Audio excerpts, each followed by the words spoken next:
Caríssimos irmãos e irmãs, o texto de Mateus que estudamos hoje está no capítulo 26, de 1 a 35, e abre a última sessão do Evangelho, narrando os acontecimentos pascais.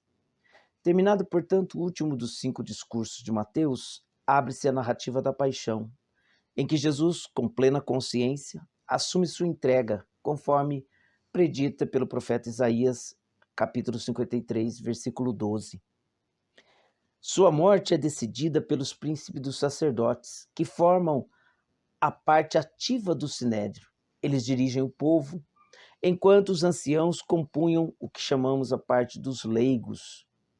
Porém, essa decisão já acontece não de forma legal, de forma oficial, pois ela se dá dentro do palácio do sumo sacerdote Caifás, e não nas dependências ou do sinédrio ou do templo, mostrando que essa decisão ela já tem um caráter de injustiça ou ilegalidade. O fato de evitarem que ela ocorra, portanto, durante a festa, tem uma razão. Eles querem evitar qualquer tumulto no meio do povo. Por quê? Caso isso ocorresse, Roma, de fato, iria reprimir qualquer manifestação ou rebelião com o uso de uma força, muitas vezes, desmedidas e sem nenhuma piedade. E nesta época, Jerusalém, ela ficava totalmente tomada por conta dos peregrinos. Vejam, então, nesta cena, a morte de Jesus, ela é decidida e narrada. Depois nós passamos para uma outra cena semelhante, só que ela acontece em Betânia, na casa de Simão o leproso, que o evangelho não nos afirma se foi curado ou não por Jesus, não é? Mas ele com certeza é um ex-leproso, porque recebe pessoas na sua casa. Enquanto lá no palácio, o que ambienta essa decisão é o ódio, aqui em Betânia, o que envolve a cena da paixão de Jesus é o amor, representado pelo perfume que lhe é derramado nos pés.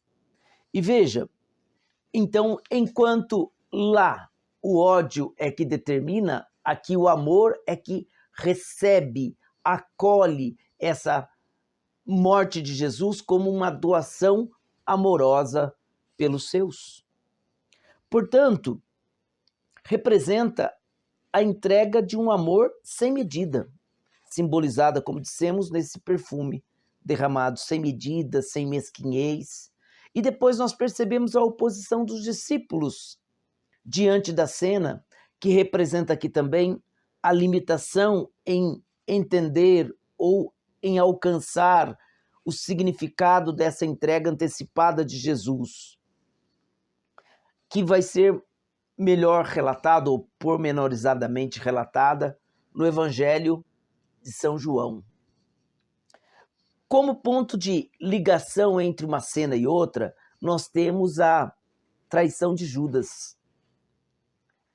A pessoa de Judas representa para nós sempre, e para a igreja de Jesus, sempre a vigilância que toda liderança deve ter para que a traição não ocorra, para que o amor não seja traído, porque isso não está fora, a comunidade não está isenta de viver essa triste realidade.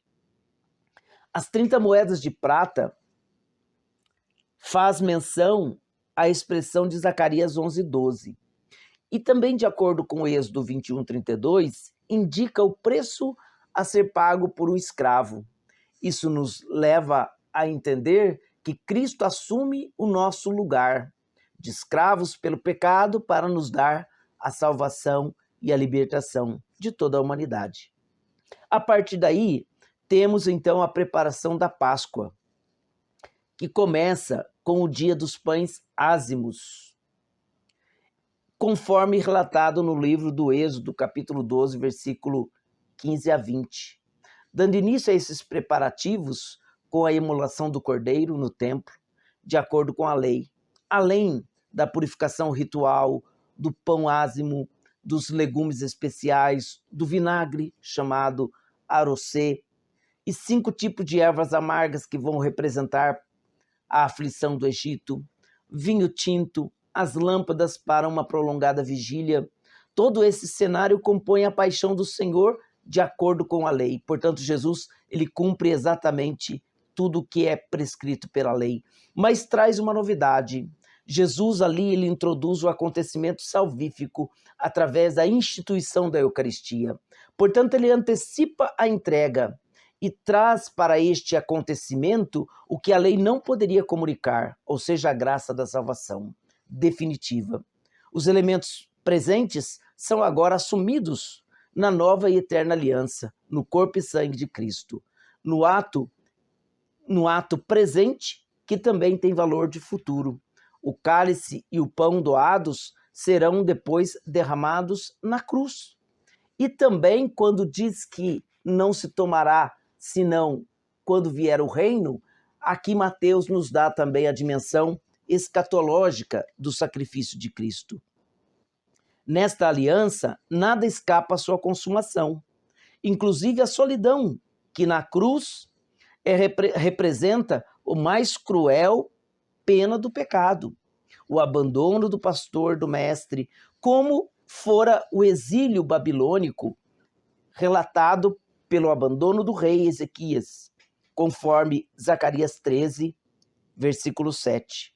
Porém, na nova aliança, o rebanho será novamente reunido, pois nada mais poderá romper a aliança firmada no corpo e no sangue do Senhor.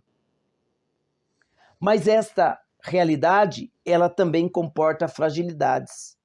Portanto, a negação de Pedro significa a fragilidade e as trevas do coração humano, que sem a graça tampouco consegue ser fiel. Essas trevas são representadas pelo galo, animal da madrugada, animal da noite, que anuncia a chegada de um novo dia, mas ele permanece ainda na noite escura. Assim se dará não só no coração de Pedro, mas também de todos os que seguiram, mesmo apesar das limitações e quedas. O novo dia vai raiar e a esperança e a fé novamente renascerão.